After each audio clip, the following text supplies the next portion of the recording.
আজকে আবার প্রথম বানিয়ে নিলাম একটি নতুন রেসিপিটা সবার হয়তো চেনা, তবে আমার কাছে একটু নতুন বলা যেতে পারে।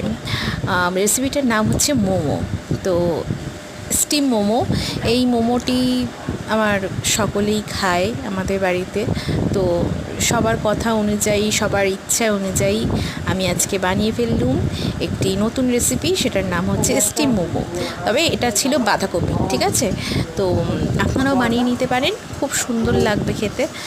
আর আমি দেখতে পাচ্ছেন বানাচ্ছি, এখন গ্যাসে চাপানো হয়েছে মোমোটি। এবার আস্তে আস্তে ওটা সেদ্ধ হবে, স্টিমে বসেছে, আস্তে আস্তে সেদ্ধ হবে। দেন এই যে রুটি বেলেছি, অনেক দিন পর একটা গোল হয়েছে রুটি। যাই হোক, এটাকে এবার মুড়ে দিয়ে দিলাম পুচু করে।